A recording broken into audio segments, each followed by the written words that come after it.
একজন আল্লাহর ওলি স্বপ্নে দেখেন কিয়ামতের ময়দান কায়েম হয়ে গেল। ওই ময়দানে দেখা যায় মুসা আলাইহিস সালাম সহ সমস্ত পয়গম্বর এক জায়গায় জমা, আমার আপনার নবী তিনিও এক জায়গায়।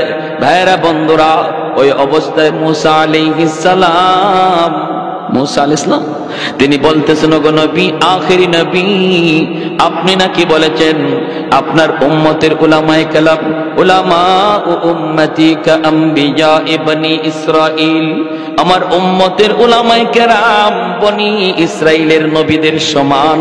কথাটা কি আপনি বলছেন নাকি?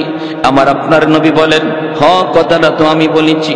মুসা নবী তখন বলেন, কেমন করে আপনি কথাটা বললেন? আমার তো বুঝে পড়ে না, একজন মানুষ সাধারণ একজন উম্মত নবীর সমান হয় কেমন করে? আমার তো বুঝে আসলো না। আমার আপনার নবী রহমতের নবী বলেন, যদি কথাটা বুঝে না আসে, আমার পাশেই বসা আছে আমার একজন আলেম, আমার উম্মতের একজন আলেম বসা আছে, একজন নায়েবে নবী ইমাম গাজ্জালী রহমতুল্লাহি আলাইহি, তারে আপনি কিছু জিজ্ঞেস করেন, আপনার বুঝ হয়ে যাবে। আল্লাহু আকবার, জোরে বলেন। আমার উম্মতের ভিতরে একজন আলেম আমার পাশেই বসা, তিনি কে? তিনি ইমাম গাজ্জালী রহমাতুল্লাহি আলাইহি। ওনাকে কিছু জিজ্ঞেস করেন, জিজ্ঞেস করলে আপনার বুঝ হয়ে যাবে। মুসা আলাইহিস সালাম নরম নবী না গরম নবী? খালি গরম না বেশি গরম? অনেক গরম একজন নবী মুসা কালিমুল্লাহ। সাথে সাথে ইমাম গাজ্জালী রহমাতুল্লাহি আলাইহিকে প্রশ্ন করলেন, ও মিয়া, তোমার নাম কি একটু বলো? ইমাম গাজ্জালী রহমাতুল্লাহি আলাইহি তখন তিনি তার নিজের নাম বললেন, বাবার নাম বললেন, দাদার নাম বললেন, দাদার বাপের নাম বললেন, তার বাপের নাম বললেন। বলতে বলতে ইমাম গাজ্জালী একদম আদম আলাইহিস সালাম পর্যন্ত চলে গেলেন। সুবহানাল্লাহ। আমরা কয়জনে পারবো? আমরা পারবো? দাদার দাদার নাম জিজ্ঞেস করলেই তো শেষ, ঠিক কিনা? দাদার দাদার নাম জিজ্ঞেস তো শেষ। হয়তো দাদার বাপের নাম কেউ বা কেউ মনে রাখতে পারেন, কিন্তু দাদার দাদা জিজ্ঞেস করলেই শেষ। রহমতুল্লাহি আলাইহি আদম আলাইহিস সালাম পর্যন্ত গেছে। মুসা আলাইহিস সালাম জিজ্ঞেস করে, ও মিয়া, তোমাকে তো এত লম্বা জবাব দিতে বলি নাই। গরম নবী তো, মেজাজ খালি গরম হইতেছে। দেখো, এরে জিজ্ঞেস করলাম তার নিজের নাম, কিন্তু নিজের নাম বললো তো বললো, বাপের নামও কয়, দাদার নামও কয়, দাদার বাপের নামও কয়। এরপরে বলতে বলতে আদম পর্যন্ত। মুসা আলাইহিস সালাম তিনি একটু গুসা করে ফেললেন, রাগ হয়ে বলতেছেন, এই মেয়ে থামো, এত লম্বা জবাব দিছো কি? এত কথা কও, জিজ্ঞাসি নিজের নাম, বেশি থেকে বেশি বাপের নাম বলবা। এত লম্বা জবাব তুমি কেন দিয়েছো? আগে প্রশ্নের জবাব দাও, এত লম্বা জবাব তুমি কেন দিয়েছো? এই কথা বলতে ইমাম গাজ্জালী রাহমাতুল্লাহি আলাইহি আদবের সাথে, বিনয়ের সাথে তিনি মুস্কি হেসে বলেন, ওগো আল্লাহর পয়গম্বর, আমি কেন এত লম্বা জবাব দিয়েছি? এই প্রশ্নের জবাব যদি আমাকে দিতেই হয়, আগে আমার একটা প্রশ্নের জবাব আপনাকে দেওয়া লাগবে। মুসা নবী কয়, কি প্রশ্নের জবাব? কয়, প্রশ্নটা হলো, আল্লাহ আপনারে জিজ্ঞেস করেছিল, ওয়ামা তিলকা বিয়ামিনিকা ইয়া মুসা, ও মুসা, ডান হাতে এটা কি? আপনার ডান হাতে ছিল লাঠি, আপনি বলবেন ক্বালা হিয়া আসাই, এটা আমার হাতের লাঠি। প্রশ্নের জবাব শেষ, আল্লাহ যা জানতে চেয়েছে জানা শেষ। কিন্তু আপনি এখানে শেষ দেন নাই, শেষ দেন নাই। আপনি বলতেছেন ক্বালা হিয়া আসাই আতাওয়াক্কাউ আলাইহা ওয়া আহুশু বিহা আলা গানামি ওয়ালিয়া ফিহা মাআরিবু উখরা, এটা আমার হাতের লাঠি, এই লাঠি দিয়ে আমি বর দিয়া চলি, এই লাঠি দিয়া গাছের পাতা পারি, এই লাঠি দিয়া বকরি রাখালি করি। আল্লাহ আপনাকে লাঠি দিয়া কি করেন জানতে চায় না, আপনাকে শুধু জানতে চেয়েছিল হাতে আপনার কি? ওই দিন কেন আপনি এত লম্বা জবাব দিয়েছিলেন? আগে জবাব দে। মুসা আলাইহিস সালাম করি বাপরি, নবী তো এমনি কয় নাই, এ দেখুন আমার আটকাই দিছে। মুসা নবী কই, মিয়া, আমি আমার মাশুকের সাথে কথা বলার সুযোগ পেয়েছি, অল্প কথায় মন ভরে না। প্রিয়জনের সাথে, মহব্বতের মানুষের সাথে কথা বলতে গেলে অল্প কথায় মন ভরে না। কথা যত লম্বা হয় ততই ভালো লাগে। এজন্যই আমি একটু লম্বা কথা বলেছি, সুযোগ পেয়েছি বিদায় লম্বা বলেছি। এমনি মুসা আলাইহিস সালামের এই কথা শুনে না ইমাম গাজ্জালী রাহমাতুল্লাহি আলাইহি কয়, ওগো আল্লাহর পয়গম্বর, তাহলে আমারও একই জবাব। আমিও এত বড় একজন নবীর সাথে কথা বলার সুযোগ পেয়েছি, সারা জীবন শুধু নাম শুনেছি মুসা কালিমুল্লাহ, যিনি জমিনে বৈশা 3000 বার আল্লাহর সাথে কথা বলেছেন। ওই নবীর নাম শুধু শুনেছি, দেখি নাই। আজ দেখাও হয়েছে, কথাও হয়েছে। এই সুযোগটারে আমিও সুবর্ণ সুযোগ মনে করে নিলাম। কথাটা একটু বাড়াইতে আমারও মনের মধ্যে একটু চাহাত জাগলো। এক কথায় জবাব দিলে তো শেষ হয়ে যায়। আমিও আপনার মতো এই চিন্তায় লম্বা করেছি। সুবহানাল্লাহ, জোরে বলেন।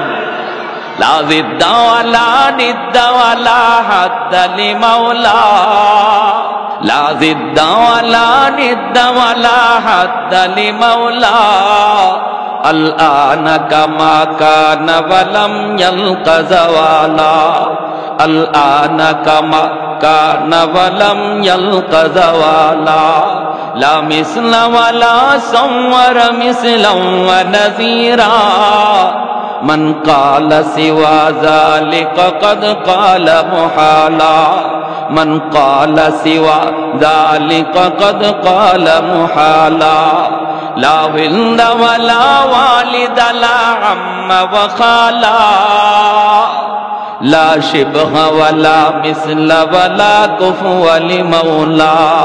একটু জোরে সুরে বলেন আল্লাহু আকবার। আর একটু জোরে বলি আল্লাহু আকবার। এজন্য বলতেছি রে যুবক, সন্তানটার মাদ্রাসায় পড়াও। প্রাথমিক শিক্ষাটা যেন তার কোরআনী শিক্ষা হয়, মুসলমানি তার শিক্ষা হয়। এরপরে যদি তারে তুমি হাফিজে কোরআন বানাইতে চাও, তাহলে তো নূরুন আলা নূর। আর যদি বানাইতে না চাও, আমি নিষেধ করব না, বাধাও দেব না। যদি বানাইতে নিয়ত করো, তাহলে তো নূরুন আলা নূর, নূরুন আলা নূর। কারণ এই বাচ্চার খাতিরে আল্লাহ জমিন টিকায় রাখছে, এই মাদ্রাসার খাতিরে আল্লাহ জমিন টিকায় রাখছে, কোরআনের উসিলায় আল্লাহ জমিন টিকায় রাখছে। রহমতের ধারা এখনো জমিনে জারি আছে মাদ্রাসার উসিলায়, কোরআনের উসিলায়, ছোট ছোট বাচ্চাগুলির উসিলায়, যারা কোরআন শিক্ষা করার জন্য, কোরআন সিনায় নেওয়ার জন্য আল্লাহ যাদেরকে মাদ্রাসায় নিয়ে আসলেন, ওদের উসিলায় এখনো গাছ থেকে ফুল হয়, ফল হয়, এখনো জমিন থেকে ফসল হয়, এখনো ওই রকম নদী থেকে মাছ মিলে। পূর্ব দিগন্তে সূর্য উঠে, পশ্চিম দিগন্তে সূর্য ডুবে। আমার আপনার যত নিয়ামত,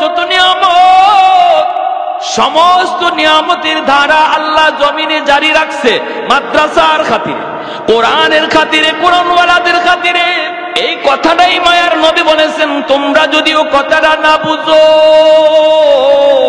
আসমান জমিনের আর যত প্রাণী আছে ওরা কিন্তু ভালো করে কথাটা বুঝে। এমনকি গর্তের পিপিলিকা পর্যন্ত এই কথাটা ভালো করে বুঝে।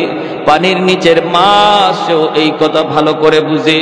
এজন্যই মাছও আল্লাহর কাছে সর্বদা দোয়া করে, মালিক আমি যে মাছ পানির নিচে বেঁচে আছি, মাদ্রাসার উসিলায়, ছোট ছোট বাচ্চাগুলির উসিলায়, যারা কোরআন শিক্ষার জন্য ওই মাদ্রাসায় পড়তেছে, আল্লাহ এরা জমিনে আছে বিদায় এখনো তুমি জমিন টিকায় রাখছো। জমিন টিকে আছে বিদায় আমি মাছ টিকে আছি, জমিন টিকে আছে বিদায় আমি গর্তের পিপিলিকা এখনো টিকে আছি, এখনো গাছ আমি দাঁড়ায় আছি, এখনো আমি গাছ ফুল দেই, ফল দেই। ও মালিক, জমিনে এই উলামায়ে কেরামের সংখ্যা তুমি বাড়ায় দাও, ঘরে ঘরে কোরআনের হাফেজ তৈরি করে দাও, সমাজে মাদ্রাসা তুমি কবুল করে নাও, যেন দুনিয়ার হায়াত লম্বা হয়। যেরকম সুবহানাল্লাহ, আল্লাহ জমিনের হায়াত যেন লম্বা হয়। এজন্য উলামায়ে কেরামের হায়াতের ভিতরে বরকত দাও।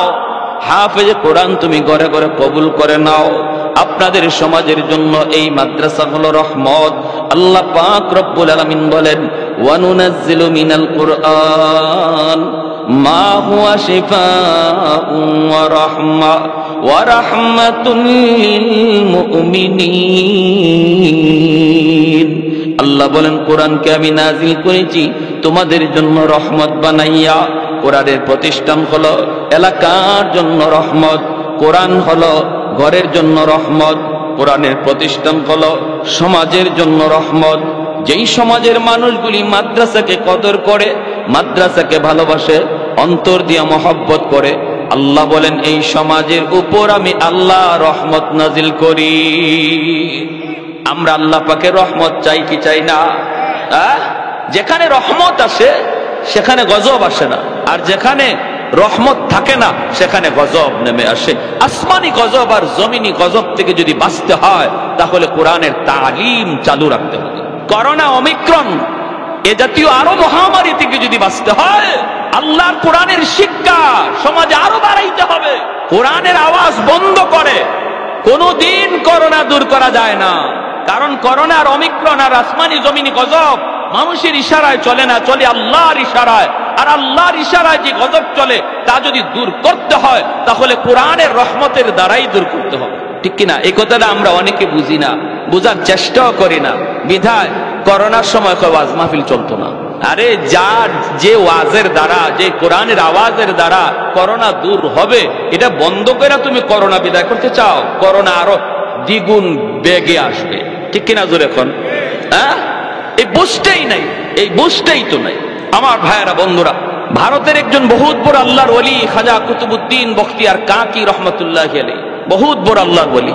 মা এরকম দিনের বুঝ আছে বিধায় মা নিয়ে গেছেন মাদ্রাসায়। মনে রাখবেন, সন্তানের ব্যাপারে বাবার চেয়ে মার জিম্মাদারি বেশি। নবী বলেন আল মারআতু রাইয়াতুন আলা বাইতি যাওজিহা ওয়া ওয়ালাদিহি। সন্তানের ব্যাপারে আল্লাহ বাবাকে যদি জিগায় একবার, মারে জিগাবে দুইবার, কারণ সন্তান মাকে বেশি টাইম পায়, মাকে বেশি টাইম দেখছে, গর্ভে ছিল তাও মায়ের সাথে, দুধ খাইছে তাও মায়ের সাথে, একটু বড় হইছে ঘরে হাঁটাচলা করে তাও বেশি টাইম মারেই দেখে, কারণ বাবা বাহিরে থাকে, ঠিক কিনা? এজন্য আল্লাহর নবী বলেন একজন সন্তান সে আল্লাহ চিনল কিনা, সে মুসলমানি শিখলো কিনা, এই প্রশ্নের জবাব বাবা যদি দেয় একবার, মায় দেওয়া লাগবে দুইবার। আমার মা বোনেরা একটু খেয়াল করে শুনো, একটু মনোযোগ দিয়ে শুনো, মায়ের নবীর হাদিস বলতেছে। এরকমই একজন মা খাজা কুতুবউদ্দিন বখতিয়ার কাকি রহমতুল্লাহি আলাইহির মা ওই বাচ্চাটারে শিশুকালে মাদ্রাসায় নিয়ে গেছে, যে ওস্তাদদের কাছে বলতেছেন, ওস্তাদজি আমার ছেলেটারে আপনি আলিফ বা তা সা শিখায় দেন। উস্তাদজি বলতেছে, বাবা কুতুবউদ্দিন তুমি পড়ো আলিফ বা তা সা জিম। কিন্তু ছাত্র কয় না না উস্তাদজি আলিফ বা তা সা নয় গো, আলিফ লাম মিম যালিকাল কিতাবু লা রাইবা ফীহ। এতটুকুই শুধু নয়, উস্তাদের সামনে ছোট্ট বাবু কুতুবউদ্দিন এক বসায় কোরআনের 15 পারা হিফজ শোনায় দিল। আল্লাহর কালামের 15 পারা মুখস্থ উস্তাদের সামনে শোনায় দেয়। উস্তাদের চোখ দিয়া দর দর করে পানি ধরতে লাগলো, আর উস্তাদ কান্দে আর কই, বাবা কুতুবউদ্দিন কি শুনাইলি? তোর মা বলছে আলিফ বা তা সা শিখাইতাম, আর তুমি কিনা আমাকে আলিফ লাম মিম শুনাইতেছ। শুধু শোনাও নাই, তুমি তো কোরআনের 15 পারা আমার হিফজ শোনায় দিছ। বাবা তোমার মা কেন এমন ভাবে মজাক করলো, কেন আমার সাথে ঠাট্টা করলো? চলো তোমার মায়ের কাছে যাব। উস্তাদজি কুতুবউদ্দিন বখতিয়ার কাকিকে লইয়া মায়ের কাছে আইয়া তিনি ডাক দিয়া বলতেছেন, মা গো, ও মা তুমি কেন এমন মজাক করলা? কি মজাক মা? পর্দার আড়াল থেকে জানতে চায়। উস্তাদজি বলতেছে, তুমি বলছো আলিফ বা তা সা শিখাইমু, কিন্তু তোমার ছেলে কুতুবউদ্দিন আলিফ বা তা সা পড়ে নাই গো, সে তো আলিফ লাম মিম বইলা আল্লাহর কোরআনের 15 পারা মুখস্থ শোনায় দিছে। এ মা কেন মজাক করেছো, কেন ঠাট্টা করেছো? মা তখন চোখের পানি চাইরা কান্দে আর কয়, ওস্তাদজি খুদার কসম আমি মা নিজেও জানি না আমার ছেলে কুতুবউদ্দিন কেমন করে 15 পারা মুখস্থ করছে। তবে আমার যদ্দূর মনে পড়ে উস্তাদজি, আমার সন্তান পেটে আসার পর থেকে নিয়ে আমি বেহুদা কোনো কাজ করি নাই, বেহুদা কোনো কথা বলি নাই, শুধু শুধু আমি কোরআন তিলাওয়াত করতাম। যখনই আমি তার দুধ পান করাইতাম, দুধ পান করানোর সময়ও আমি বেহুদা কোনো কথা বলতাম না। সন্তানকে দুধ পান করাইছি আর আমি কোরআন তেলাওয়াত করছি। আমি আল্লাহর কালামের 15 পারার হাফেজা, 15 পারা আমার মুখস্থ ছিল। এজন্য আমার কুতুবউদ্দিনকে আমি যখন দুধ পান করাইতাম, আমি দুধের সাথে কোরআন তেলাওয়াত করতাম। মনে হয় দুধের সাথে তিলাওয়াত যায় ঢুকছে। জানি না আমি মানিজু, জানি না জীবনে কতবার আমি এই 15 পারা মুখস্থ তেলাওয়াত করেছি, কতবার আমার সন্তান পেটে দেইখা মার কোরআন তেলাওয়াত শুনছে। এজন্য মা সন্তান পেটে লইয়া যদি বেশি বেশি কোরআন তেলাওয়াত করে রে যুবক, এই সন্তান বড় হইয়া কোরআনের হাফেজ হয়। মা সন্তান পেটে লইয়া যদি বেশি বেশি গান শুনে, এই সন্তান বড় হইয়া গানের মাস্টার হয়। মা সন্তান পেটে নিয়ে যদি বেশি বেশি করে টক খায়, সন্তান বড় হইয়া টক প্রিয় হয়। মা সন্তান পেটে নিয়ে যদি বেশি বেশি মিষ্টি খায়, সন্তান বেশি বেশি মিষ্টি প্রিয় হয়। মা সন্তান পেটে নিয়ে যদি পর্দার ভিতরে চলে, সন্তান মেধাবী হয়, মেধাবী হয়। আর সন্তান পেটে নিয়ে মা যদি বেপরদায় চলে, বেপরদায় চলে, এই সন্তান বুকা হয়। 16ই ডিসেম্বর আমি মাহফিলে বের হয়েছি, দেখলাম নারী পুরুষ অবাধে বের হয়েছে রাস্তায়। রাস্তাঘাটে চলা মুশকিল হয়ে গেছে, গাড়ি নিয়ে যাওয়া মুশকিল। এর ভিতরে হঠাৎ করে নজর পড়ে গেল একটা মহিলা, সেও বেপরদায় নেমে এসেছে। কিন্তু তার হালত দেখে আমি বুঝলাম এই মহিলা গর্ভবতী, অল্প দিনের ভিতরে হয়তো বাচ্চা দুনিয়াতে আসবে। দেখতে ভয় লাগে, ভয় লাগে। এমন একজন মা, তুমি যদি সন্তান নিয়ে বেপরদায় বের হয়েছ, কোটি টাকা সন্তানের পিছনে তুমি খরচ করতে পারো, তবুও তার ব্রেন খুলবে না, জেহেন খুলবে না, বুকা থাকবে, বুকা, প্রতিবন্ধী হবে।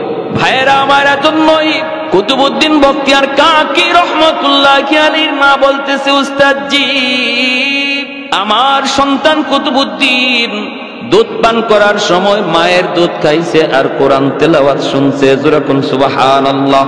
তাহলে বলুন, মার দুধ খাওয়ার সময় যদি কোরআন তেলাওয়াত দুধের সাথে যায় ঢোকে, দুধ খাওয়ার সময় যদি সন্তান গান শুনে, মা যদি নাটক দেখে আর সিনেমা দেখে, এই গানের আওয়াজও দুধের সাথে ঢুকতে পারেনি না পারে না? ময়মনসিংহ এলাকায় গেলাম, এক অসুবিধা দিতেছে আপনাদের। চা দিছে আমারে, চা খাইতেছি, দেখি চা জাল লাগে। চা কি লাগে? কি ভাই, চা কি জাল লাগে? আমি কই ইন্না লিল্লাহ, আমরা তো চার সাথে চিনি দেই, এরা মনে হয় চার সাথে মরিচের গুঁড়া দেয়। এই এলাকায় মনে হয় সিস্টেম এইটা, নাইলে চা জাল লাগতো কেন? তো আমি বললাম যে ভাই এদিকে আসো। কি সে হুজুর? আমি চাটা খাই দেখেন তো। খাইছে, চা তো জাল লাগে। আমি কি ব্যাপার কি, আপনাদের এলাকায় মরিচের গুঁড়া দেয়? না হুজুর, এটা কি? আমি তো তাড়াতাড়ি দেখেন তো ঘটনা কি, বলে মনে হয় মরিচের গুঁড়া দিয়া লাগছে, চিনি মনে করে। এমন গেছে যায় দেখে, তো না হুজুর মরিচের গুঁড়া দেয় নাই, তরকারির পাতিলে চা জাল দিছে। কোন পাতিলে? তরকারির পাতিলে চা জাল দেওয়ার কারণে তরকারির পাতিলের আসর চার উপরে পড়ছে। তাহলে পাত্রের আসর বস্তুর উপরে পড়ে, ঠিক না? মা হলো পাত্র, বাবা হলো পাত্র। এই বাপ মার আসর সন্তানের উপরে পড়বে। এজন্য সন্তান যদি নেককার চাও, দিনদার চাও, আল্লাহওয়ালা চাও, সন্তান যদি নামাজি চাও, ভদ্র সন্তান চাও, মানুষের মাঝে সন্তানের সুনাম ছড়ায় পড়ুক, অমুকের একটা ছেলে এত ভালো, এত ভদ্র, এমন সুনাম যদি চাও যে সন্তানের কারণে বাপ মার নাম উজালা হোক, তাহলে সবার আগে বাপ মা ঠিক হয়ে যাও। সবার আগে কি ঠিক হও? বাপ মা ঠিক হয়ে যাও। বাবা যদি নামাজি হয়, সন্তান নামাজি হয়। মা যদি নামাজি হয়, সন্তান নামাজি হয়। মা যদি পর্দানিসীন হয়, সন্তান পর্দানিসীন হয়। মা যদি কোরআন তেলাওয়াত বেশি বেশি করে, সন্তান কোরআনের হাফেজ হয়। এজন্য আমার ভাইরা মনোযোগ দিয়ে খেয়াল করে শুনো, আল্লাহর গোলাম ভাইরা আমার, যেই বাচ্চাটারে মাদ্রাসায় দেওয়া হয়, এই বাচ্চারা যখন হাফিজি শেষ করার পরে উস্তাদের হাতে পাগড়ি নেয়, পাগড়ি নেয়, পাগড়ি নেওয়ার সময় সমস্ত উস্তাদগণ তারে পাগড়ি দেয়, এলাকার মানুষেরা তারে মাথায় পাগড়ি পরায় দেয়। আল্লাহ পাক কুদরতি নজরে তাকায় দেখে, আল্লাহ পাকের নজর তখন বাচ্চার উপরে নয়, আল্লাহর নজর তার বাপ মার উপরে, যেরকম সুবহানাল্লাহ। কারণ এই বাপ মা দুনিয়ার জগতে মানুষের উল্টা কাজ করেছে। মানুষ চলেছে স্রোতের তালে তালে, মানুষ চলেছে স্কুল কলেজ ভার্সিটির দিকে, আর ওই বাপ মা চলেছে উল্টা দিকে। মানুষজন বলেছে বাচ্চাটারে তুমি নদীতে ভাসায় দিতেছ, গাঙ্গে ভাসায় দিতেছ। হায় হায় হায় হায়, এই বাচ্চাটা বড় হওয়ার পরে কি খাবে, কেমনে চলবে, কেমনে বিবি পালবে, সংসার পালবে। কত কথাগুলি তোমারে শুনাইলো, বাপ মা তুমি তা কানে দাও নাই। শ্রুতির উল্টা দিকে তুমি চলছো। মানুষের কথায় যদি গাঙ্গে ভাসানো হয় তুমি তাই করেছো। আমি আল্লাহকে খুশি করার জন্য, আমার নবীকে খুশি করার জন্য তুমি এমন করেছো। অতএব বান্দারে, হাসরের ময়দানে আজ দুনিয়াতে সন্তানের মাথায় পাগড়ি পরায় ওস্তাদ, আর হাসরের মাঠে আমি আল্লাহ তোমাদের বাপ মার মাথায় পাগড়ি পরাবো। মূসা আলাইহিস সালামের আম্মা সন্তান নদীতে ভাসায় দিছেন, ভয় পাইছেন ফেরাউনের বাহিনী আমার সন্তানরে মেরে ফেলবে। ফাআওহাইনা ইলা উম্মি মূসা আন আরদিঈহ ফাইযা খিফতি আলাইহি ফাআলকিহি ফিল ইয়াম্মি ওয়ালা তাখাফি ওয়ালা তাহজানি। আল্লাহ বলে, মূসার মা ভয় পেও না, সন্তানকে দুধ পান করো। আমি আল্লাহর নির্দেশ, সন্তানকে দুধ পান করো। আর যদি তুমি ভয় পাও, আমার কথা মতো তুমি মূসাকে নীল দরিয়ায় ভাসায় দাও। ভয় পেও না, টেনশন করো না, সন্তান ডুবে যাবে, সন্তান মারা যাবে। আমার কথা মতো যদি তুমি নদীতে ভাসায় দাও, আমি ওয়াদা দিলাম এই সন্তানকে আমি আল্লাহ হেফাজত করব। আর অল্প দিনের ভিতরেই তোমার সন্তান আবারও তোমার কোলে ফিরিয়ে দেব। শুধু সন্তান হিসাবে নয়, তোমার কোলে ফিরাবো নবী বানাইয়া। সুবহানাল্লাহ, জোরে কোন। এই যুগে নবী নাই, নবীর ওয়ারিস আছে, ঠিক না? এই যুগে নবী নাই, নবীর ওয়ারিস আছে উলামায়ে কেরাম। আপনার সন্তানটারে যদি মাদ্রাসায় দেন, মানুষে বলবে নদীতে ভাসায় দিছে, গাঙ্গে ভাসায় দিছে। হায় হায়, পুলাটা জীবনে চলবে কিভাবে, খাইবে কেমন করে? আপনি যদি বলেন যাও নদীতে ভাসাইলে ভাসায় দিছি, নদীতে ভাসাইলে ভাসায় দিছি, এই ভাষা নিতে যদি আমার আল্লাহ খুশি থাকে আমি ভাসায় দিলাম। আল্লাহ পাক মূসা নবীর মার কাছে সন্তানকে যেমন ভাবে নবী বানায়া ফেরত দিছে, তোমার আমার সন্তানকে আল্লাহ পাক আবারও তোমার কুলি ফিরিয়ে দিবে, কিন্তু নবী বানায়া না, নবীর নায়েব বানাইয়া। আর একটু জোরে কোন সুবহানাল্লাহ। নবী হওয়ার দরজা নাই রে আল্লাহর গোলাম, এজন্য মনটারে ছোট করো না, মনটারে বড় করো। সন্তানরে নদীতে ভাসায় দিলেন মূসার আম্মা, কাঠের বাক্সের ভিতরে ঢুকাইয়া নীল দরিয়া ভাসায় দিচ্ছেন। আর ছোট্ট মেয়েটারে মরিয়মরে বলতেছেন, মা তুমি নদীর পারে পারে যাও, আর শুধু খেয়াল রাখবা কোন দিকে তোমার ভাইয়া যাইতেছে, কোন দিকে যাইতেছে। ভাইরে নদীর পানিতে ভাসায় দিলেন, আর মেয়েটারে বললেন নদীর পারে পারে তুমি যাইতে থাকো। ভাইরা বন্ধুরা, নীল দরিয়া কাঠ ভাসায় দিচ্ছেন। পানির স্রোত যেই দিকে চলতেছে, আল্লাহ পাক নীল দরিয়ারে হুকুম জারি করেছে, এরে নীল দরিয়া শুন, আমার মূসারে তোর তালে তালে নিবি না, আমার মূসারে তোর উল্টা দিকে নিয়ে যা। স্রোতের তালে তালে না, স্রোতের উল্টা, স্রোতের উল্টা, স্রোতের উল্টা বাক্স চলতে শুরু করলো। উল্টা দিকে যাইতেছে ফেরাউনের দরবারের দিকে। ফেরাউনের দরবার হলো মূসা নবীর যে বংশের বনি ইসরাইল, এই বনি ইসরাইল থেকে উল্টা দিকে হলো ফেরাউনের দরবার। আর এই বাক্সটাও উল্টা দিকে যাইতেছে, উল্টা। মরিয়ম নদীর পারে পারে যায়, ভাইয়া নদীর পানিতে ভাসতেছে, আর বোনটা নদীর পারে পারে যাইতেছে। এইভাবে ভাইয়া যাইতেছে একদিকে, বোন যাইতেছে একদিকে, দুজন একই দিকে যায়, কিন্তু একজন পারে আরেকজন পানিতে ভাসে। ভাইয়েরা বন্ধুরা, হঠাৎ করে বোন তাকায় দেখে যেখানে বাঘের ভয় সেখানে, যেই ফেরাউনের ভয়ে আমার আম্মা আমার ভাইয়াকে নদীতে ভাসাইলো, ওই ফেরাউনের ঘাটেই যাইয়া ভাইয়া লাগলো। বোনটা ছোট্ট 10 বছর বয়স, কলিজায় কামড় দিয়ে উঠলো, হায় রে এখন বুঝি আমার ভাইয়াকে নিয়ে জবাই করবে। ফেরাউনের বিবি আসিয়া নদীর ঘাটে আসলেন, আইসা বাক্স থেকে উঠায়া দেখেন এত সুন্দর বালক, পূর্ণিমার চাঁদের চেয়েও যার চেহারা বেশি সুন্দর। কারণ আল্লাহ যেই যুগে যেই যারে নবী বানান, ওই যুগে নবীর চেয়ে সুন্দর আর কাউরে বানান না। ওই যুগের সবচেয়ে সুন্দর আল্লাহ নবীকে বানান। যেই যুগে যেই নবী, ওই যুগে ওই নবী সবচেয়ে সুন্দর। এজন্য কাদিয়ানি নবী হইতে পারে না, এটাও একটা দলিল। কাদিয়ানি কখনো নবী হইতে পারে না, কারণ এর এক চোখ কানা আছিল। কাদিয়ানির কি আছিল? কোন নবী এমন নাই যে কোন অঙ্গে খুঁত আছিল। আদম আলাইহিস সালাম থেকে নিয়ে একদম আমাদের নবী পর্যন্ত এমন কোন নবী নাই যে নবীর শরীরে কোনো একটা খুঁত আছিল, কোনো একটা দোষ আছিল। আর এই খানার ঘরে খানায় নিজের নবী দাবি করে। এজন্য মরছে টয়লেটও ভইরা। কাদিয়ানি কোনানো ভইরা মরছে জানেন? বাথরুমও ভইরা মরছে। হাই হাই হাই হাই। কাদিয়ানিদের বিরুদ্ধে যদি আন্দোলন হয়, নবীর আশিক মাত্রই, আওয়াজ শোনা মাত্রই আন্দোলনে শরীক হতে হবে, নতুবা নবীর সামনে মুখ দেখানো যাবে না। আমার নবীর খতমে নবুয়ত, এটা নবীর শান, এটাই আমার নবীর শান, খতমে নবুয়ত। নবী শেষ নবী, অতএব খতমে নবুয়তের চেয়ার নিয়ে যদি কোনো বেঈমান টানাটানি করে, আর আমি আশিক হইয়া যদি চুপচাপ বসা থাকি আর বলি এটা হুজুরদের কাজ, এটা মৌলবীদের কাজ, তাহলে নবীর সামনে সুপারিশ তো দূরের কথা, মুখ দেখানো যাবে না। আওয়াজ দিয়ে এখন ঠিক কিনা? এজন্য উলামায়ে কেরাম যখনই শুনবেন কোন ইস্যু নিয়ে আপনাদেরকে ময়দানে ডাক দিছে, মনে রাখবেন এটা আপনার ইস্যু, এটা হুজুরদের ইস্যু না, এটা প্রতিটা মুসলমানের ইস্যু, এটা গোটা মুসলিম উম্মাহর স্বার্থে। ঈমান বাঁচাও আন্দোলন উলামায়ে কেরাম ডাক দেয়। উলামায়ে কেরাম মেম্বার চেয়ারম্যান হওয়ার জন্য মাদ্রাসা বন্ধ দেয় না।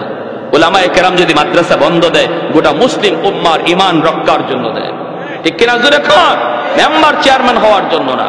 চেয়ারম্যানই মেম্বারে আপনারা পড়েন মরা গরু আড্ডি যা চাবে এবার চাবান, কিন্তু আমাদেরকে আমাদের খেদমত করতে দেন। ঠিক কিনা? আঙ্গুল দিবেন না, কোরআন হাদিসের কোনো বিষয়ে আঙ্গুল দিতে আসবেন না। আপনাদের দায়িত্ব আপনাদের মতো চালান, অসুবিধা নেই, আমরা বাধা দিই না। আমরা কাউরে নামাইও না, কাউরে বসাইও না, কিন্তু আমরা আমাদের যে দায়িত্ব নিয়ে আসি, এই দায়িত্বে কেউ হাত দিবেন। প্যারে হাজিরিন, ফেরাউনের স্ত্রী আসিয়া মুসা আলাইহিস সালামকে দেখেই মায়া লেগে গেল। মায়া তো লাগবেই, এত সুন্দর বাচ্চা, আবার ছেলে সন্তান নাই, কোনো সন্তান নাই। কোলে করে নিয়ে ফেরাউনের কাছে যায় বলতেছেন, স্বামী গো, চেহারা দেখো। আমার মন বলে আমি ছেলে হিসেবে পালবো, যদি তুমি অনুমতি দাও। ফেরাউন কয়, আমি তো অনুমতি দিব, কিন্তু পাইছো কই? কই নদীর ঘাটে। নদীর ঘাটে পাইছো তো, পোলার বাচ্চা কোথায়? এটার তো খবর নাই। জ্যোতিষীরা বলেছে বনি ইসরাইলের এক পোলার হাতে আমার রাজত্ব যাবে, ক্ষমতা যাবে। এটা কোন পোলা, বাড়ি কোথায় জানি না, শুনি না। তুমি তো আনছো, তোমার মায়া লাগে, কিন্তু ছোট ছোট বাচ্চা পোলাপান দেখলে আমার ডর লাগে। কারণ চোরের মনে পুলিশ, জোরে কোন চোরের মনে, ওয়ারেন্টের আসামি দেখবেন ঘরের মধ্যে ঘুমায় রয়েছে, গাছের পাতা পড়ছে, পুলিশ মনে করে দৌড় দিছে। পুলিশ আইছে, পুলিশ আইছে। কি হইছে? কই বুট জুতার আওয়াজ পাইছে, কই দূর বাতাস আইছে। ফেরাউনের মনের ভিতরে ডর, ওই বাচ্চা কোন বাচ্চা, ওই বাচ্চা কোন বাচ্চা, ওই পুলা কোন পুলা, যার হাতে আমার ক্ষমতা যাবে, যার হাতে আমার রাজত্ব যাবে। হায় হায়, এটা কোনটা? 70,000 পুলাপান একদিনে জবাই করলাম। জ্যোতিষীরা কয় এখনো মরে নাই, এখনো জীবিত। হায়, তাহলে এটা কোনটা? কয় বয়স হয়ে গেছে, অল্প বয়স দুনিয়াতে চলে আসছে, মার দুধ খায়। হায় হায়, কোন পোলা? দুধের বাচ্চা জবাই করলাম। গণকেরা কয় এখনো মরার ভিতরে ফরছে না, জিন্দা। ফেরাউনের ভয়। ফেরাউন বিবি আসিয়াকে ডাক দিয়া কয়, আসিয়া, তোমার তো মায়া লাগে, তোমার তো মায়া লাগে, কিন্তু আমার তো ভয় লাগে, ভয় লাগি। এটা কোন বাচ্চা, এটা কোন পোলা, যার হাতে আমার রাজত্ব যাবে? যেই বাচ্চাটারে তুমি নিয়ে আসছো, এটার বাড়ি নি আবার বনি ইসরাইল, বনি ইসরাইলের পোলা হয়, তাহলে তো আমার ডর লাগারই কথা। আমার ঘুম নাই, খাওয়া নাই, সবকিছু আমার চলে গেছে। আর তোমার বড় দেখলে মায়া লাগে, আমার তো মনে হয় ইডিয়া ওই হিডিয়া। আসিয়া কয়, তোমার মাথা নষ্ট হইছে। ফেরাউনে কয়, কেমনে? এটা বনি ইসরাইলের পোলা হইলে ইবায় আওয়ার কথা না, হিবায় যাওয়ার কথা। ভালো করে বুঝছে, শ্রুতের উল্টা আসার কথা না। কারণ বনি ইসরাইল হলো আমাদের বাট্টল, ভাটি এলাকায়, পানির তালে তালে ওই দিকে যাওয়ার কথা, এইদিকে আসার কথা না। তাদের ব্রেইনে আউলা লাগায় দিছে কে? আরেকটু জোরে বলেন কে? শ্রুতের উল্টা দিকে চালাইলেন কে? এই ক্ষমতা আল্লাহর আছে নি না নাই? আরো জোরে আছে নি না নাই? যেই মাত্র আসিয়া কয় তোমার বুদ্ধি শুদ্ধি আসেনি, এমনি বুঝি তুমি খোদা হইছো, এমনি বুঝি তুমি রাজা হইছো, একটু তুমি চিন্তা করে দেখো, একটু তুমি বুঝা দেখো, ভাইবা দেখো। ফেরাউনে কয় আসিয়া তুমি ঠিকই তো কইছো, আসলে এটা বনি ইসরাইলের পোলা হইতে পারে না। আল্লাহ পাক কুদরতি মুস্কি হাইসা কয় আরে বেঈমান, কার সাথে খেলা শুরু করছো টের পাইবি। হ্যাঁ, কার সাথে আঙ্গুল দেবো এবার টের পাইবা। তুমি মুসারে মারতে চাও আর আমি আল্লাহ রাখতে চাই, ঠিক না? তুমি মারতে চাও যারে, আমি রাখতে চাই, এবার দেখা যাবে। কয় তাহলে এখন কি করবো? আসিয়া কয় আমি পালবো। ফেরাউন কয় তাহলে পালো, আমার তো ডর লাগে। কয় না না, ডরায়ও না, এই বাচ্চা বনি ইসরাইল হইতেই পারে না। তাফসীরের কিতাবের ভিতরে রাইসুল মুফাসসিরিন আব্দুল্লাহ ইবনে আব্বাস রাদিয়াল্লাহু তাআলা আনহু বলেন, আসিয়া যে বলছেন আমার বড় মায়া লাগে, মায়া লাগে, মায়া লাগে, এজন্য আল্লাহ পাক রব্বুল আলামিন আসিয়াকে আল্লাহ দৌলতে ঈমান দান করেছেন। কারণ একজন নবীর চেহারা দেখে তিনি বলছেন আমার মায়া লাগে, আল্লাহ পাকেরও মায়া লাগছে কথাটা, এজন্য দৌলতে ঈমান তার দান করেছে। আর ফেরাউন বলছিল আমার ডর লাগে, ডর লাগে, ভয় লাগে, এজন্য ফেরাউনের ঈমান নসিব হয় নাই, বেঈমান হয়ে মরছে। এই যেই জমানায় নবী থাকবেন না, নবীর ওয়ারিস থাকবে উলামায়ে কেরাম। রাইসুল মুফাসসিরিন আব্দুল্লাহ ইবনে আব্বাস রাদিয়াল্লাহু তাআলা আনহু বলেন, এই যুগেও কোনো মানুষ যদি কয় মাদ্রাসার ছাত্র দেখলে আমার ভালো লাগে, মাদ্রাসার ছাত্রগুলিরে দেখলে আমার বড় মায়া লাগে, উলামায়ে কেরামের চেহারার দিকে তাকাইলে আমার বড় মায়া লাগে, এই কথাটা তার মওতের সময় দৌলতে ঈমান আল্লাহ দিয়া দিবে। আর যদি কেউ কয় মাদ্রাসা ভালো লাগে না, পোলাপান দেখলে আমার ভালো লাগে না, মোল্লা মুন্সি দেখলে ভালো লাগে না, সে যত বড় নামাজি হোক, যত বড় হাজি হোক, যত বড় দিনদার হোক, যত বড় বুজুর্গ হোক, যত বড় পাগড়িওয়ালা হোক, রাইসুল মুফাসসিরিন আব্দুল্লাহ ইবনে আব্বাস রাদিয়াল্লাহু তাআলা আনহু তিনি কে? তিনি আমার নবীর আপন চাচাতো ভাই। এই উম্মতের ভিতরে আল্লাহর কালাম সবচেয়ে তিনি বেশি বুঝছেন, সবচেয়ে বেশি তিনি আল্লাহর কালামকে বেশি চিনছেন, বেশি বুঝছেন। এজন্যই তিনি হলেন মুফাসসিরদের সরে তাজ। তিনি বলেন যে মানুষটাই কইব মোল্লা মুন্সি ভালো লাগে না, মৌতের সময় তার ঈমান সাথে যাবে না। নাউজুবিল্লাহ। আসিয়া কয় আমার বড় মায়া লাগছে, আমি এখন পালবো। ফেরাউন কয় ঠিক আছে বুঝলাম, তো বনি ইসরাইলের না, তাহলে এই দুধের বাচ্চারা পালবো কেমন করে?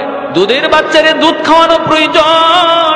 শুধু ওয়া ওয়া করে মুসা নবী কাঁদতেছে, দুধ খাওয়াইতে হবে। দুধের বাচ্চারে টুস বিস্কুট দিলে হইব? দুধের বাচ্চারে মার দুধ দেওয়া লাগবে। ফেরাউনে কয় তাহলে দেখো না, কোনো আমার এই রাজ দরবারের ভিতরে যত মহিলা আছে বাচ্চারে দুধ খাওয়ায়, ওদেরকে ডাকো, দেখো কারো দুধ বাচ্চায় খায় কিনা। ওই মহিলাদেরকে ডাকা হলো। আল্লাহ পাক মূসা নবীর ইশারায় বইলা দিছে, কারণ নবীরা যদিও ছোট, কিন্তু আল্লাহ শিশুকালেই তাদেরকে বড় মানুষের বুঝ দিয়া রাখেন। আল্লাহ ইশারা দিয়া দিছে, মূসা সাবধান সাবধান, কারো বুকের দুধ তুমি খাইও না, কারণ আমি আল্লাহর কুদরতের খেলা মাত্র শুরু হয়েছে। তোমার মারে আমি ওয়াদা দিছি, তোমারে আবার মার কুলে ফিরাইয়া দেব। সুবহানাল্লাহ, জোরে করুন। অতএব সাবধান, তুমি কারো বুকের দুধ খাইও না। যত মহিলা আয় দুধ খাওয়ানোর জন্য, মূসা নবী দুধ খাইব দূরের কথা, কান্নাই থামে না। কারণ নবীগণ ছোট হলেও আল্লাহ তাদেরকে বড় মানুষের বুঝ দিয়া রাখে, ঠিক না? ফেরাউনে নিচে কুলে চুমা দিব, চুমা ফেরাউনে দিব চুমা, কুলে নিয়ে আদর কইরা। মূসা নবী ছোট হয়ে তিনি বুঝে গেছেন, কারণ ছোট হলেও তিনি তো বুঝের মানুষ, তিনি তো নবী, তিনি তো বুঝে গেলেন আরে বেঈমানের বেঈমান, নাফরমানের নাফরমান, তুই তোরে খোদা কও, আবার তুই আমার কালে চুমা দিবে, ইম্পসিবল। খালি চুমাটা দিতে চাইছে, মূসা নবী গাল ফিরায় নিছে। ফেরাউন কই কি রে, আমি তো সুকা খাইলাম, সেক খাইলাম। এরপরে ফেরাউনের কোলে তাইকেই ফেরাউনের গালের মধ্যে কষায়া মারছেন চর। ফেরাউন চর খাইয়া দিশা বিশা হারাইলেছে, ডাক দিছে আসিয়া, দৌড়ে আসছে। বিবি কি হয়েছে? কি হয়েছে কইও না। ওই সময় কইছিলাম আমার ডর লাগে। ও কি হয়েছে কও না। ও চুমা দিতে নিছি, চুমা তো লয় না, এটা তো শেষ কথা নাই। এরপরে যে আমার গালে একটা বসাইছে, এখনো আমার গালে খবর হইতেছে। আসিয়া কই কি কও তুমি? বলে হাও, এর চরের ঢকে কয় ও আমারে বুঝা চর মারছে। আসিয়া কয় তোমার মাথা নষ্ট হইছে, ছোট মানুষ বুঝে না সোজা না, ছোট বাচ্চারা এমনিতে হাত নাড়ানাড়ি করে, হয়তো হাত নাড়ানাড়ি করছে, তোমার গালে লাগছে, তুমি কও চর। ফেরাউনে কয় আসিয়া চরটা আমি খাইছি আমি বুঝি, তুমি যদি খাইতা টের পাইতা। আমি খাইছি আমি বুঝি, 100% আমার বুঝা চর দিছে। আসিয়া কয় না বুঝা, ফেরাউনে কয় বুঝা। আসিয়া কয় না বুঝা, ফেরাউনে কয় বুঝা। এখন লাগছে না বুঝা আর বুঝার মধ্যে ঝগড়া। এখন কি হইব কি হইব? আসিয়া কয় তাহলে একটা পরীক্ষা করা হয়ে যাক। কিসের পরীক্ষা? কয় বুঝা না না বুঝা, এটার পরীক্ষা হইব। কেমনে? কয় আগুন দাও এক জায়গায়, আগুনের আংরা রাখো এক জায়গায়, আরেক জায়গায় রাখো স্বর্ণের টুকরা। আগুনের আংরা আর স্বর্ণের টুকরা দেখতে প্রায় একরকম, সেম সেম। এরপরে বাচ্চারা সারো এখান থেকে, দেখি আঙ্গুর গালা দিয়ে কোন দিকে যায়। ফেরাউনে কয় যদি আগুনের মধ্যে হাত দেয় তাহলে বুঝবো, বুঝে না, আমারে চটটাও না বুঝিয়ে দিছে। আর যদি স্বর্ণে হাত দেয় তাহলে বুঝ আছে পুরাপুরি, চটটাও আমারে বুঝিয়ে মারছে। পরীক্ষা হবে। আসিয়া বলতেছে তাহলে এটাই ভালো, পরীক্ষা হয়ে যাক। স্বর্ণ রাখছে এক জায়গায় আর আগুনের আংরা রাখছে এক জায়গায়, রাখিয়া মুসা নবীরে ছাড়ছে। নবী তো বুঝে গেছে কোনটা আগুন কোনটা স্বর্ণ। উনি স্বর্ণের দিকেই যাইতেছে। ফেরাউনি পেছন থেকে কয় আসিয়া, ওই যায়। আসিয়া তো ডরাইতেছে, আল্লাহর স্বর্ণের দিকেই রূপ নিছে। এখন তো স্বর্ণকে হাত দিব, সাথে সাথে দু টুকরো করে ফেলে। কাছাকাছি যায় মাত্র হাতটা দিবেন, এমনি আল্লাহ পাক কয় জিব্রাইল লাব্বাইক ইয়া রাব্বাল আলামিন, তাড়াতাড়ি করে আমার মুসার কাছে যাও। কারণ নবী তো সব বুঝে, এটা যে স্বর্ণ, এটা যে আগুন, আগুনের মধ্যে হাত দিয়া দাও, স্বর্ণে যেন মুসা হাত না দেয়। যদি হাত স্বর্ণে দিয়া দেয় পেঁচ লেগে যাবে, আমার কুদরতের খেলা এখানেই শেষ হয়ে যাবে। না রে জিব্রাইল, তুমি অদৃশ্য থেকে আমার মুসার হাতটা আগুনে দিয়ে দিও। মুসা নবী হাত বাড়াইছেন ঠিক স্বর্ণের দিকে, আর জিব্রাইলে আমিন হাতটা দিয়ে দিছেন আগুনে। আল্লাহু আকবার, জোরে খান। আর দিছেন না খালি, উনি যে বুঝে না এটা বুঝাইবার লাগি আল্লাহ পাক আরো কদ্দুর করাইছে। ছোট বাচ্চারা কোনো কিছু হাতে নিয়েই দেখবেন সাথে সাথে মুখে দেয়া দেয়, তাই না? উনিও আগুনের আংরাটা হাতে লইয়েই সাথে সাথে মুখে দিয়ে দিছেন। আর আসিয়া দৌড় দিয়ে আসছেন, আইসেই তাড়াতাড়ি মুখ থেকে বলছিলাম না পোলাটা বুঝে না, বুঝে না, এখন কামাইছে নি, এখন মুখ পুড়ছে নি। মুসা আলাইহিস সালামের এই জিহ্বার আগাটা একটু জ্বলে গেছিল, এজন্য কথাটা কিছু অস্পষ্ট হইতো। শেষ জমানা নবুয়ত পাওয়ার পর যখন আল্লাহ পাক রব্বুল আলামিন ফেরাউনের কাছে যাইতে গেছে আবার, তখন উনি বলছিল আল্লাহ আমার ভাই হারুনের সাথে দাও, হুয়া আফসাহু মিন্নি, আমার ভাই হারুন কথাটা স্পষ্ট, আমার কিছু কথা বাজে। কেন? ওই শিশুকালে এই আগুনের আংরা মুখে দেওয়ার কারণে সাথে সাথে উনি খুলে নিয়ে নিছেন। আসিয়া ফেরাউন কয় ঠিকই তো বুঝেই না। আল্লাহ কয় কি দেখছো তুই, আরো সামনে দেখবে। তুই এটা কি দেখছো, তারও সামনে দেখবে তো, তিলিসমাদি কারবার। এখন কারো দুধ উনি খায় না। ফেরাউনে কয় তাহলে বাচ্চাদের কেমনে বাঁচাই? আল্লাহ পাক কুদরতি হাসি হাসে। আল্লাহ কয় এতদিন যারা মারতে চাইছিলে এখন দি বাঁচানির লাগি পাগল, ঠিক না? কারো বুকের দুধ খায় না। মুসা নবীর বোন মরিয়ম 10 বছরের মেয়েটা তখন আড়াল থেকে দেখতেছে। যখন দেখতেছে না আমার ভাইয়ার তো ওরা মারে না, জবাই করে না, এখন তো নিজের সন্তান বানায়া পালতে চায়। হায় হায়, ভাইয়া তো কারো বুকের দুধ খায় না, এখন কি করব? ভাইয়া তো হাওমাও করে কাঁদতেছে। এমনি মুসা নবীর বোন মরিয়ম আয়েশা বলতেছে জাহাপনা, আমি একজন মহিলার খবর জানি, মনে হয় ওই মহিলার বুকের দুধ বাচ্চায় খাবে। ফেরাউন কয় এই মায়া এদিকে আয়, তুই কেমনে বুঝলি? তাহলে তুই বাচ্চার মা কেডা তুই চিনস নাকি, তুই জানোস নাকি? চোরের মনে এত ওই চিন্তাই খালি, এটার মা কোথায় রে, এটার বাড়ি কোথায়? বনি ইসরাইলের যদি হয় তো কাম হইছে, এতই ডর। তুই কি মা চিনস নাকি? কেমনে বুঝলি ওই মহিলার বুকের দুধ খাবে? এমনি মুসা নবীর বোন আল্লাহ পাক মাতার মধ্যে এই পরিমাণ জ্ঞান দিয়েছেন। বোনটা তখন ডাক দেয়া কয় জাহাপনা, মা হিসাবে বলি নাই, তাহলে কেমনে বলছো? ওই মহিলার বুকের দুধ মিষ্টি, যে কোনো বাচ্চা তার দুধ খায়। এই বুদ্ধিটা তখন এই ছোট্ট মেয়েটার মাথায় দিয়া দিছে কে? আর একটু জোরে বলেন কে? নাইলে তো ধরা খাইয়া গেছিল, ঠিক না? ধরা খাইয়া গেছিল। কয় না, ওই মহিলার বুকের দুধ বড় মিষ্টি, যে কোনো বাচ্চা তার বুকের দুধ খায়। এই কথা বলতেই ফেরাউন কয় তাহলে যাও তুমি মহিলাটারে নিয়ে আসো, দেখি ওই মহিলার বুকের দুধ খায় কিনা। মুসা নবীর বোন মরিয়ম বাড়ির দিকে দৌড়ে আইসা মাকে বলতেছে, মা ও মা আমার ভাইয়ার খবর নিয়ে এসেছি।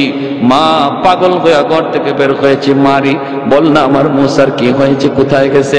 বোনটা তখন কই মা যেখানে বাঘের ভয় সেখানে রাত হয় গো মা, যার ভয়ে আমার ভাইয়াকে তুমি নীল দরিয়ায় ভাসায় দিচ্ছ, ওই ফেরাউনের ঘাটি যায় ভাইয়ার বাক্স লাগছে। কয় কেমনে? কয় স্রোতের উল্টা গেছে, উল্টা। এরপরে আসিয়া উঠায় নিছে, এরপরে এই ঘটছে, এই ঘটছে। ভাইয়া কারো বুকের দুধ খায় না, ওরা তো নিজের সন্তান বানায় পালতে চায়, কিন্তু ভাইয়া তো কারো বুকের দুধ খায় না। এখন লাগছে ব্যাস, আমি তো তোমার কথা বইলা দিছি। মা কয় তাহলে কেমনে বুঝ দিলি? আমার জিজ্ঞাসে তুই তাহলে কেমনে জানলি এটা মা নাকি? আমি তো বলছি না, ওই মহিলার বুকের দুধ মিষ্টি, যে কোনো বাচ্চা তার দুধ খায়, এই বইলা বুঝ দিয়ে দিছি। মা তোমারে নিতে বলছে, যাইবা নাকি? মুসা নবীর আম্মা রওনা দিছে। আল্লাহ পাক মুসা নবীর আম্মারে ডাক দেয়া কয়, মুসার মা তুমি যাইতেছো যাও, কিন্তু খবরদার ফেরাউনের কোন প্রস্তাবে তুমি রাজি হইও না। একজন মার সাথে আল্লাহর কথা চলছে, অন্তরে ইলহাম দেওয়া হচ্ছে একজন মার সাথে। কেমন মা? মাগো তুমিও মা, তুমিও মা। তুমি যদি একজন নবীর নায়েবে নবীর মা হও, তোমারও দাম, তোমারও ইজ্জত আল্লাহর কাছে এমন নবীর মাদের মতো। হাসরের মাঠে আল্লাহ পাক একজন নবীর মারেও খুঁজবে না, কিন্তু একজন নায়েবে নবীর মা আর বাবারে আল্লাহ হাসরের মাঠে খুঁজবে। মান করা আল কুরআন, হাদিস থেকে বলতেছি, মান করা আল কুরআন ওয়া আমিলা বিমা ফিহি উলবিসা ওয়ালিদাহু তাজান ইয়াউমাল কিয়ামা। নবীর বাপ মার মাথায় আল্লাহ পাগড়ি পরাবে বা মুকুট পরাবে, এমন হাদিস নবী বলেন নাই, কিন্তু নবী বলেছেন একজন আলেমের হাফেজ কোরআনের বাপ মার মাথায় আল্লাহ নিজের হাতে মুকুট পরায় দেবে। দাউহু আহসানু মিন দাউইশ শামস, যার পাওয়ারটা সূর্যের পাওয়ারের চেয়ে বেশি হবে। সুবহানাল্লাহ। আল্লাহ পাক বলতেছে মুসার মা যাইতেছো যাও, কিন্তু ফেরাউনের কোন প্রস্তাবে রাজি হইও না। তো উনি গেছেন, যাইতেছেন, কাছাকাছি গেছেন। ফেরাউনে কয় দেখো তোমার দুধ খায় কিনা, তোমার বাড়ি কোথায়? বনি ইসরাইল। ফেরাউনের একটু ভয় লাগছে না, লাগছে না? কারণ যেই বাচ্চার হাতে রাজত্ব যাইব, ওই বাড়ির বাচ্চার বাড়ি কোথায়? বনি ইসরাইল হবে। জ্যোতিষীরা কইছে এই মহিলার জায়গায় তোমার বাড়ি কোথায়? কয় বনি ইসরাইল।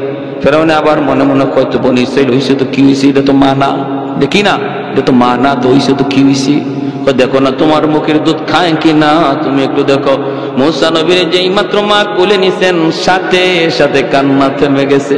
কারণ শিশু বাচ্চারা মায়ের কুল হাজারো কুলের ভিতরে ভালো করে চিনে, হাজারো কুলের ভিতরে মায়ের কুল বাচ্চা ভালো করে বুঝতে পারে, টের পায়।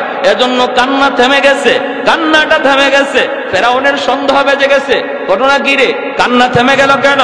মায়ের কুলেই তো গেলে পরে বাচ্চাদের কান্না থামে, তাহলে এতক্ষণ পর্যন্ত হাউমাউ করে কাঁদলো, এই মহিলার কুলে যাওয়া মাত্রই কান্না থেমে গেল, তাহলে এটা মা নাকি? সন্দেহ কিছু জাগছে, ঠিক না? সন্দেহ কিছু জাগছে। এমনি আল্লাহ পাক রব্বুল আলামিন মুসা নবীরে কয়, মুসা কান্না থামাইছো? ফেরাউনে কলজায় সন্দেহ লাগাইছে, কান্না থামাইছো কেন? কান্নাটা থামাইছো কেন? ঠিক আছে সন্দেহ লাগাইছো, এখন সন্দেহ দূর করা লাগবে। মা যখন দুধ খাওয়াইতে চাইবে, ফার্স্ট চান্সে তুমি দুধ খাইবা না। যদি এখন ফার্স্ট চান্সে দুধ খাও, তাহলে ফেরাউনের সন্দেহ বেড়ে যাবে, ঠিক না?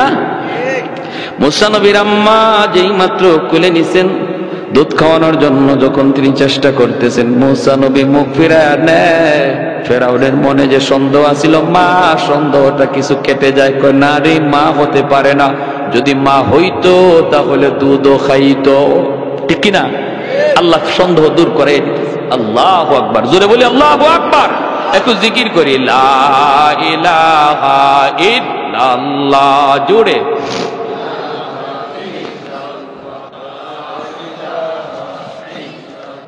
আরো জোরে লা ইলাহা ইল্লাল্লাহ, লা ইলাহা ইল্লাল্লাহ, জোরে।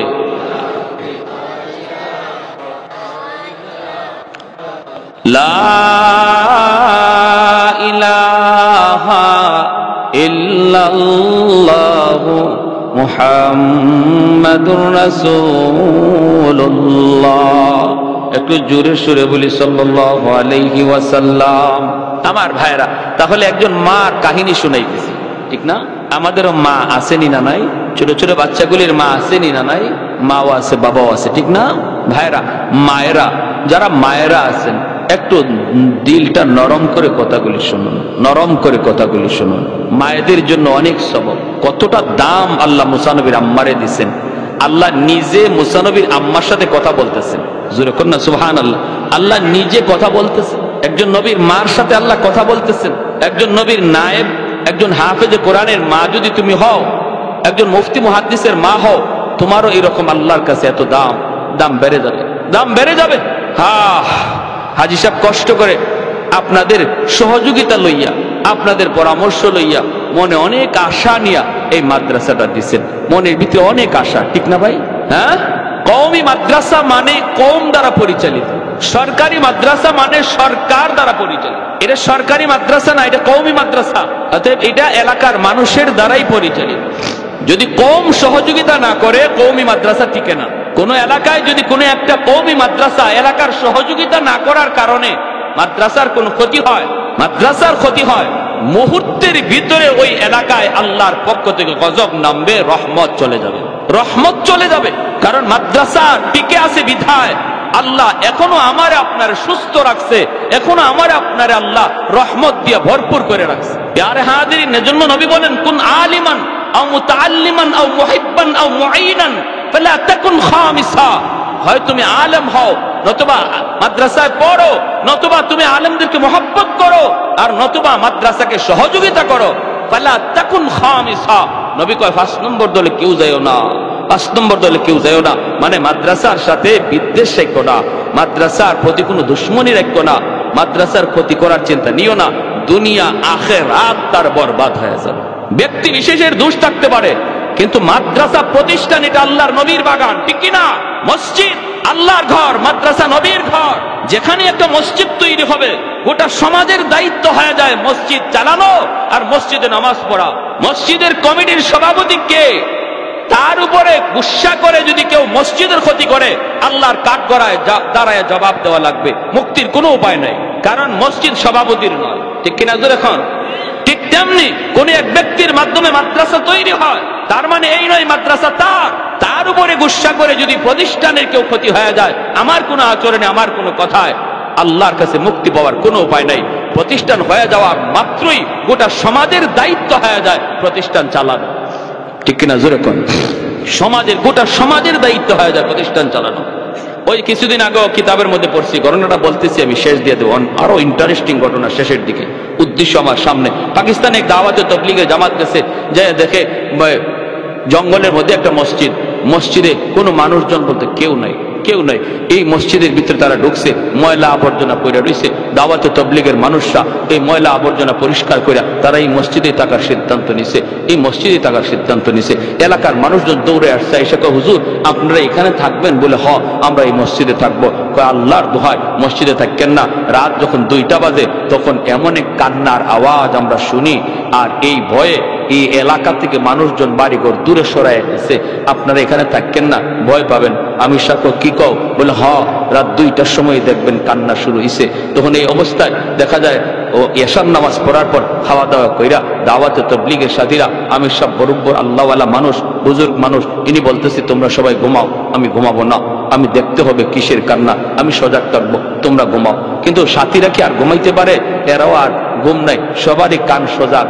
কি আওয়াজ, কিসের কান্না একটু শুনবো। যখন ঠিকই 2টা বেজে গেছে তখনই শুনে একদম মানুষ মরলে যেভাবে কান্নার আওয়াজ হয়, এভাবে আস্তে আস্তে ফুফায়া ফুফায়া কান্নাটা শুরু হয়েছে। যখন কান্নাটা শুরু হয়েছে তখন এরা সাথে সাথে ঘুম থেকে উঠে গেছে। উঠিয়া আমির সাহেবের পাশে জড়ো হয়ে গেছে। দেখে কান্নার আওয়াজ শুধু বাড়তেছে, কান্নার আওয়াজ বাড়তেছে।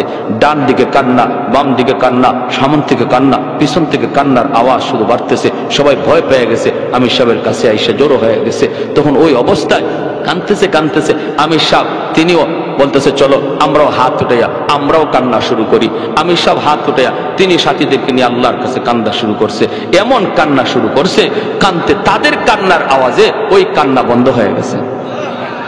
তখন একটা আওয়াজ আসছে, এই আওয়াজ কান্নার আওয়াজ, এটা মানুষেরও না, জিনেরও না। এই কান্নাটা আল্লাহর ঘর মসজিদের প্রতিটা ইট কাঁদতেছে, আল্লাহর ঘর মসজিদের প্রতিটা ইট কাঁদতেছে। এই কেন বলে আওয়াজ হচ্ছে, গাইবে আওয়াজ, যে একমাত্র কারণ এলাকার মানুষ মসজিদের হক আদায় করতেছে না, মসজিদের দেখশন রাখতেছে না, মসজিদ চালাইতেছে না, মসজিদে নামাজে আসতেছে না। এই জন্য প্রতিটা দেয়াল, প্রতিটা চৌকাঠ, প্রতিটা ইট এভাবে কাঁদতেছে।